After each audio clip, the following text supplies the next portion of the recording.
July 2021. A courtroom in Washington County, Tennessee. A 68-year-old man sits down in front of a judge, an oxygen line running to his nose, and says something he's never said out loud in nearly a decade behind bars. "I did it." It wasn't planned to kill him, but I did. His name is Marvin Potter. Everyone in Johnson County calls him Buddy. 9 years earlier, he walked into a house outside Mountain City before sunrise and shot 2 sleeping people to death, believing, completely, that he was saving his daughter's life. There was no threat. There never had been. And it would take Marvin nearly a decade to say, in a courtroom, in front of the daughter who convinced him it was real, what actually happened that morning. This is the story of how a father's need to protect his child became the exact thing that got 2 people killed.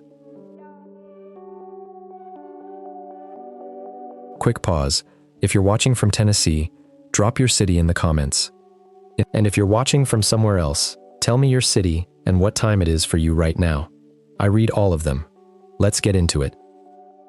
Before any of this happened in Mountain City, Marvin Potter had already built a story about himself, and he'd been building it for years. He told people he was a decorated Marine, that he'd served in Vietnam, that afterward he'd done classified work for the CIA, the kind of work he could never fully talk about, he'd say, tapping the side of his nose like there was a secret sitting right behind it. He wore his medals pinned to his baseball cap. He walked around town with a sidearm strapped to his hip, even while gardening in his own front yard, an oxygen tank trailing behind him on a cart he'd wrapped in a bandolier of bullets. A man built, quite literally, to look like someone with a history worth being afraid of.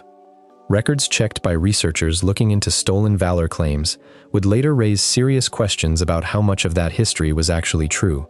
Whatever the exact truth of his service record, one thing about Marvin Potter was consistent and well documented. Everyone who knew him in Mountain City agreed on the same thing. You couldn't fully trust what came out of his mouth, because he never let a story stay small. Barbara Potter, his wife, had worked for Hewlett-Packard before the family moved. By the time they settled in East Tennessee in 2004, neither of them was working. They'd come, by their own account, to help care for aging family. Barbara's mother lived nearby, bringing with them their younger daughter, Jenelle. Jenelle was born in 1982 outside Philadelphia, the second of 2 daughters. From early childhood, she was dealing with a combination of health issues that would shape nearly every decision made about her for the next 3 decades. Type 1 diabetes, diagnosed young enough that her mother took over managing it entirely. A hearing impairment significant enough to affect how she processed spoken language, and documented learning difficulties that placed her in special education classes for much of her schooling. That combination mattered more than any single diagnosis on its own. The hearing impairment in particular meant Jenelle struggled to pick up on tone, sarcasm, joking, the kind of vocal inflection that tells a kid, "We're just teasing," rather than, "We mean this." Where another child might catch that distinction instinctively, Jenelle often couldn't, and other kids noticed. She became an easy target, mocked for her height, and, in an incident her family would treat as serious enough to nearly pursue legally, punched in the face by another girl who reportedly told her it was because she was too pretty. Whatever actually motivated that particular assault, it became something of a defining data point for how the Potter family operated. Even a single schoolyard incident like that got escalated all the way to the edge of legal action, rather than handled the way most families handle playground conflict. That pattern is the real story of Jenelle's childhood, more than any single diagnosis. Her parents' response to her struggles was total intervention, showing up at school over any conflict, insisting the other kid or the other family was always at fault, never allowing Jenelle to sit with a consequence or work through a social misstep on her own. It's an understandable impulse for parents watching a child who's already dealing with real, documented disabilities and real bullying. But her older sister Christy, who lived through the same household from 6 years ahead, has consistently described the effect very differently. Christy has said in multiple interviews and under oath that she believed Jenelle learned to use her illness and her disabilities strategically, telling their parents she was incapable of something, only to later admit privately to Christy that she'd simply gotten out of doing it because Buddy and Barbara believed her. Christy's read wasn't that Jenelle was faking her underlying conditions, it was that the conditions became a tool, one that worked every time because her parents never questioned it. That created a specific kind of household dynamic. Jenelle rarely faced real consequences for how she treated other people, not other kids at school, not eventually her own sister, because her parents reliably intervened on her behalf whenever friction came up. Christy has described growing up as the one who was blamed by default, the difficult daughter by comparison, in a house where Jenelle's version of events was accepted automatically and Christy's skepticism was treated as the actual problem. That dynamic eventually became unlivable enough that Christy moved out the moment she was old enough and built a life apart from the rest of the family. A break that had already happened well before the events of 2012, meaning Christy wasn't present for any of what came later. What's genuinely hard to untangle, and what most existing coverage of this case doesn't fully resolve, is how much of Jenelle's isolation was caused by her disabilities and bullying, and how much was compounded, or in some tellings, largely created, by her parents' response to it. Both things can be true at once. A girl with real, documented struggles, moving through a childhood that was genuinely difficult, inside a family structure that responded to every one of those struggles by removing her further from having to navigate the world on her own. By the time she reached adulthood, she had never held a job, never learned to drive, and had no experience resolving conflict without a parent stepping in first, not because she was incapable of any of it, according to her own sister, but because she had never once been required to. That's the version of Jenelle's childhood that actually explains what came later. Not a simple story of a manipulative person born that way, and not a simple story of a disabled woman failed entirely by circumstance, but a much messier one. A household that never let her fail small, and so never gave her the chance to learn what failing small even looked like. By the time the Potters arrived in Mountain City, a town of roughly 2,500 people tucked into the northeasternmost corner of Tennessee, bordering both Virginia and North Carolina, Jenelle was in her mid-20s, living entirely inside her parents' orbit. No job, no driver's license. A midnight curfew enforced on a grown woman. Any friend she made had to be vetted by Buddy and Barbara in person before she was allowed to see them again. Mountain City is the kind of place where a stranger gets noticed walking down the block before they've even said their name. It sits along Highway 421 in Johnson County, close enough to the state lines that some residents cross into Virginia or North Carolina without thinking twice about it, but small enough, a population hovering around 2,500, that everyone still knows who belongs and who's new. The Potters were new, and by Jenelle's own account years later, that mattered. She said outright that people in Mountain City do not like outsiders, and that she struggled from the day they arrived to be accepted by a community that had already known each other for generations. Barbara, by multiple local accounts, developed a reputation of her own quickly. Quick to argue over small things at the grocery store, quick to judge, never quite settling into the rhythms of a town this size. Buddy's reputation ran a different direction, the man who couldn't have a conversation without turning it into a story about himself, about his service, about a CIA career nobody in town believed for a second. For a while, Jenelle's outlet was the same one available to anyone starting over somewhere new in the mid-2000s, the internet. Chat rooms, then MySpace, then Facebook, right as it was taking off.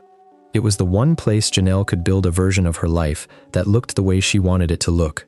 A boyfriend, a busy social calendar, friends, even while her parents monitored the account closely, since it ran through the shared family computer. Then, a few years into life in Mountain City, something genuinely good happened. A local pharmacy clerk named Tracy Greenwell, born and raised in town, well-known, well-liked, started noticing Jenelle every time she came in for her diabetes medication. Tracy felt for her. She could see a woman who was clearly lonely, clearly sheltered, clearly hoping for more than the life she had.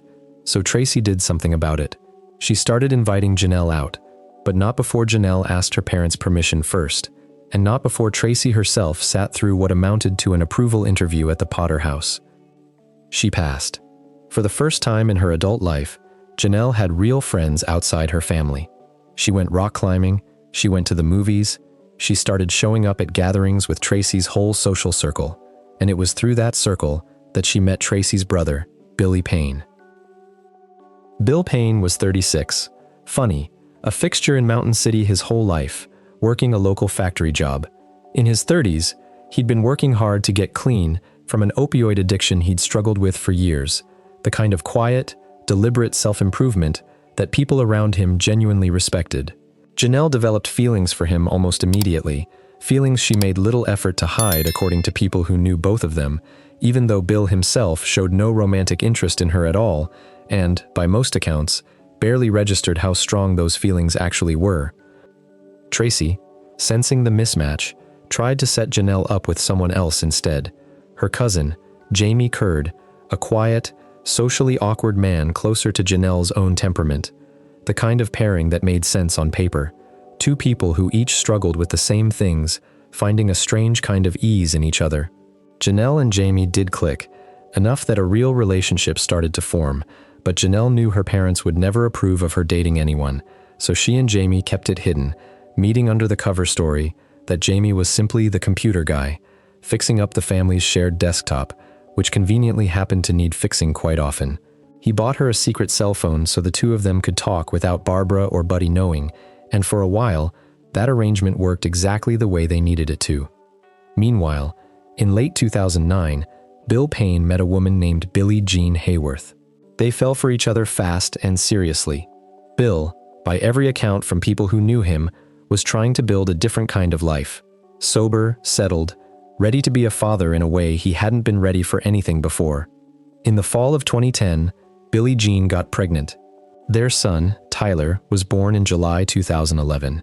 To the people around them, Bill and Billie Jean looked like two people who'd found exactly what they'd been looking for, the kind of relationship friends describe, without hesitation, as the real thing.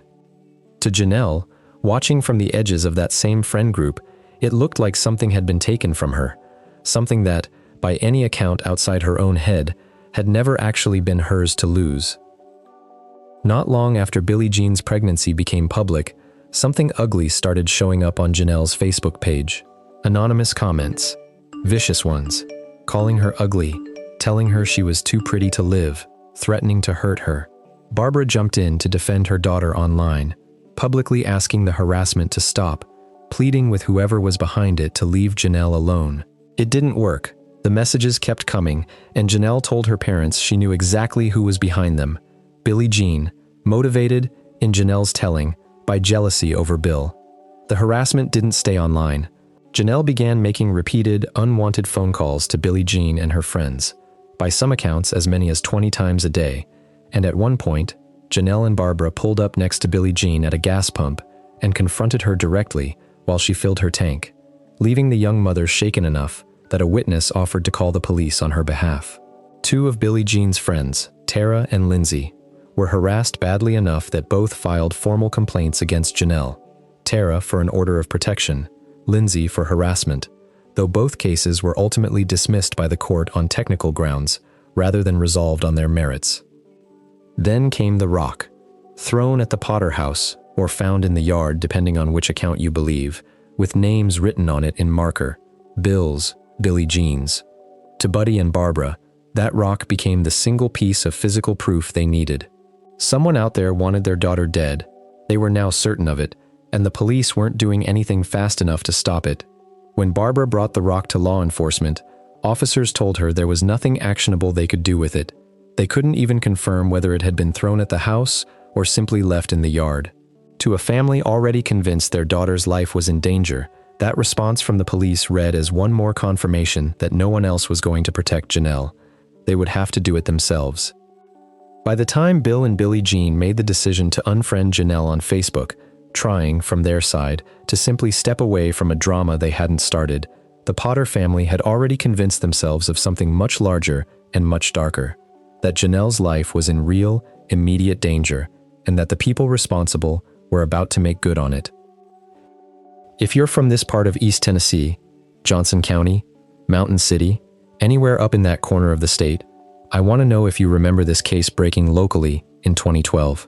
Drop a comment. Stories like this stay lodged in a small community's memory for a reason. At some point during this escalating fear, a new figure entered the Potter family's life, not in person, but through email. He called himself Chris. He told Barbara he was a former CIA operative, someone who'd gone to school with Jenelle years earlier back in Pennsylvania, and had recently stumbled across the online harassment campaign targeting her. He said his current work involved things he technically couldn't discuss, but that he'd taken a personal interest in protecting Jenelle and that he had access to surveillance most people never would. Over the following months, Chris became a constant presence in the family's inbox, communicating almost daily, mostly with Barbara, who came to trust him so completely she began signing off her emails to him the way a mother would to a son, and he, in turn, began addressing her as Mom. Chris told her things that confirmed every fear she already had, that Bill and Billie Jean weren't just petty and cruel but genuinely dangerous, running with people involved in drugs and violence, that there was an active plot to hurt or kidnap Jenelle, that a bounty of several $1,000s had reportedly been placed on her life. In one exchange, Chris told Barbara plainly that if it came down to it, killing Bill first made sense, since he was the mean one. In another, he assured her that whatever happened, he could make it disappear. Evidence gone, consequences erased, because that, he said, was exactly the kind of thing his line of work made possible. Barbara, for her part, seemed to genuinely open up to him in a way she apparently didn't with anyone else. In one email, she told Chris that although she and Buddy weren't violent people by nature, they would become violent if it meant protecting their daughter. Chris, in turn, told her he wanted to kill Bill, Billie Jean, and 2 of their friends himself, but that his arm was currently broken from duty, and he'd have to wait. Buddy, once he was brought into the loop, felt something like validation. Here was someone speaking his own language, someone else who understood, supposedly, what it meant to have done classified work, to have killed people in service of something larger. Chris even dangled the idea that he could help get Buddy real CIA clearance, given his own supposed background in the agency. Whether or not Buddy actually believed every claim Chris made, the effect was the same. It gave a frightened, isolated family exactly the kind of outside confirmation that made the unthinkable start to feel necessary, even sanctioned. Investigators would later recover thousands of emails documenting this entire correspondence, printed out, then shredded, then painstakingly reconstructed piece by piece after the fact by an officer who spent roughly a month lining up torn fragments by hand. What those emails made clear was that Chris wasn't building toward reassurance. He was building toward a single outcome, patiently, for months, convincing this family that Bill Payne and Billie Jean Hayworth needed to die, and that doing it themselves was the only way Jenelle would ever actually be safe. In the early hours of that morning, Buddy Potter picked up Jamie Curd. Neither man said exactly what was about to happen out loud, but both of them understood it well enough to go along with it. They drove to the house Bill and Billie Jean shared outside Mountain City. Both of them were asleep. Their 7-month-old son, Tyler, was asleep in the next room. Buddy moved through the house first, toward the bedroom, and shot Bill Payne once at close range before he had any chance to react. The gunshot woke Billie Jean, and her first instinct, the only instinct that mattered to her in that moment, was to get to her son. She made it to Tyler's room and had her baby in her arms when Buddy caught up to her and shot her too. Before the 2 men left, Buddy handed Jamie a knife and told him to make sure Bill was dead. Jamie did it. They left the way they came. Tyler, 7 months old, was untouched, left in the room with his mother's body, where he would stay for hours before anyone found him. A neighbor stopped by later that morning expecting an ordinary Tuesday, walked into a house that had gone completely silent, and found what no one in Johnson County was prepared to find. Tyler was still alive, covered in his mother's blood, otherwise unharmed. County 911. Honey, I need a nameless bag. There's no pulse. They're white. They're dead. There's a baby involved.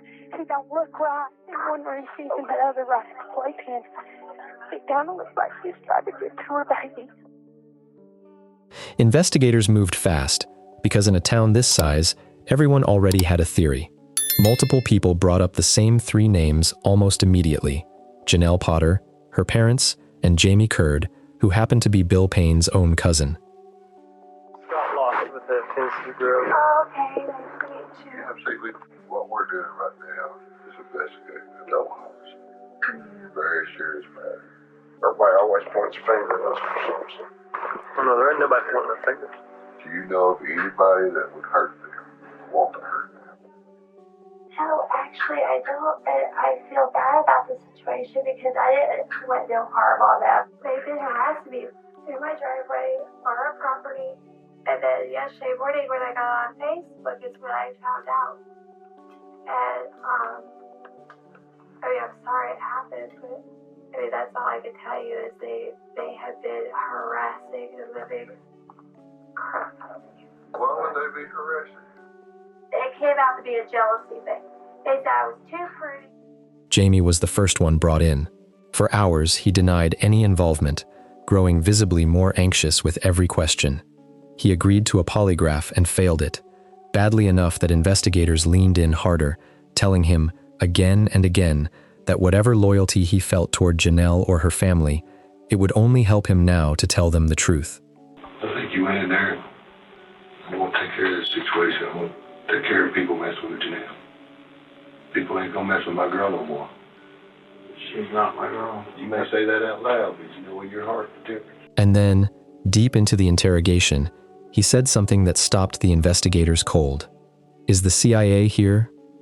Is the CIA here? CIA? No. No. That's the question? Yeah. Why did you ask about the CIA? Because he says he works for him. The detectives had no idea what he meant. There was no reason for federal intelligence to have anything to do with a double homicide in rural Tennessee. But once they pushed him on the question, Jamie unraveled the entire story he and the Potters had been living inside for months.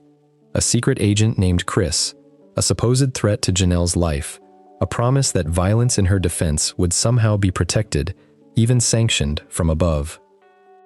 After roughly 7 hours, Jamie told them the rest. Buddy had pulled the trigger. Who shot him? He who? Buddy? Yes. When police went to arrest Buddy, he answered the door armed, and it took officers physically restraining him to bring him in. Investigators asked Jamie to place a call to the Potter house so they could listen in. Barbara answered, and the two of them spoke for a few minutes. Jamie telling her he'd only been questioned, that he'd passed his polygraph, that he was worried but okay. Barbara told him not to worry, that she'd been praying for him. Then Buddy got on the line, and when Jamie asked whether he'd gotten rid of everything connected to the crime, Buddy answered with a single word, confirming, before any formal confession was ever taken, exactly what had happened that morning. A search of the Potter home turned up dozens of firearms, torn up photographs of Bill and Billie Jean, and, critically, 3 garbage bags stuffed with shredded paper in the back of the family truck. Officers watched Barbara try to physically destroy more evidence during the search itself, tearing at photographs and documents even as investigators worked around her. It took roughly a month, piecing together torn fragments by hand, to reconstruct what those shredded pages actually were. The full email correspondence with Chris, month after month of it, building the case for murder one message at a time. Once the emails were traced by IP address, the picture resolved completely. There was no CIA agent. There was no former classmate named Chris helping from the shadows. Every message had come from the same Potter family computer, in a writing style, the same misspellings, the same grammar patterns, the same habit of dropping the final E before adding ing to a word that matched Jenelle's own known writing exactly. Chris had never existed. Chris was Jenelle. There's a voice in this story that almost never gets centered, and it belongs to the one member of this family who saw all of it coming from the outside, Christy Potter, Jenelle's older sister. Christy had spent her entire childhood watching her parents excuse, protect, and believe her sister without question, and she'd spent years afterward telling anyone who'd listen that she thought Jenelle exaggerated her limitations to control the people around her. That's not hindsight talking. That's a pattern Christy identified and named while she was still living in that house, one that eventually became unbearable enough that she left the moment she was old enough to. By the time this case reached its most horrifying conclusion, Christy had been estranged from her parents and sister for years. She wasn't there to see the CIA emails arrive. She wasn't there for the gas station confrontation, or the rock, or the calls to Billie Jean and her friends. But everything she'd said for years about her sister's capacity to manipulate the people who loved her most, to construct a narrative so complete that even her own parents couldn't see past it, turned out to describe exactly what happened in that house, just at a scale nobody, including Christie, could have imagined. It's worth sitting with that for a second. The one person who tried to warn this family that Jenelle wasn't who they thought she was had already been pushed out of it by the time it mattered most. Buddy Potter went to trial first, in 2013. With Jamie's testimony, the recorded phone call, and the reconstructed emails all pointing the same direction, the outcome wasn't seriously in doubt. He was convicted on 2 counts of first-degree murder and sentenced to 2 consecutive life terms. Jamie Curd, who had cooperated and testified against the family, took a plea deal, 25 years, with the possibility of parole years earlier than either of the Potters would ever see. Jenelle and Barbara stood trial together in 2015. On a joint theory, prosecutors argued that Jenelle had engineered the entire fictional threat from the beginning, manipulating her own parents and boyfriend into carrying out a murder to satisfy a jealousy that had never had any real basis. Her defense argued the opposite, that a woman functioning, by some assessments, at a middle school level of maturity couldn't have masterminded something this elaborate, that she was as much a victim of her own delusions as anyone else in the family. During the trial, the real Chris, an actual former classmate of Jenelle's whose identity and photograph she'd borrowed for the scheme, took the stand and testified that he'd barely known her in school and had no connection to any of this at all. A strange and quietly devastating moment in the courtroom. The real person forced to publicly disown the version of himself that had been used to help orchestrate 2 murders. The jury didn't accept the defense's theory. Both women were convicted of first-degree murder and sentenced to life. Barbara, notably, was also charged separately with evidence tampering for what investigators witnessed her doing during the search of the home, a charge Jenelle didn't face. For nearly 6 years after that, it looked like the legal story was finished. Then, in 2021, both women were granted a post-conviction hearing over an ineffective counsel claim. Barbara's original trial attorney had also represented Buddy during his appeal, a conflict of interest her new lawyers argued had cost her a fair, independent defense. Jenelle's post-conviction claim rested on different grounds. Her original attorney admitted in court that he had filed her motion for a new trial 1 day late, a procedural failure her current lawyer argued had prejudiced her entire appellate process from the start. It was at that same hearing that Buddy Potter, for the first time in 9 years, took the stand and said plainly what he'd never fully admitted before, that he had, in fact, committed the murders. Right now, her and my daughter both know that I did this. Though he placed the killing of Billie Jean specifically on Jamie Curd, testifying that he heard a second shot go off only 10 to 12 seconds after his own, and that Curd went flying past him like a bolt of lightning as he came out of the room. 10, 12 seconds after my gun went off, I heard another shot. I was coming out of the room. I got right to the door, and Curd went past me flying like a bolt of lightning. Prosecutors were openly skeptical of that testimony, pointing out that a man facing nothing left to lose has every incentive to reshape a story in whatever way helps his family most.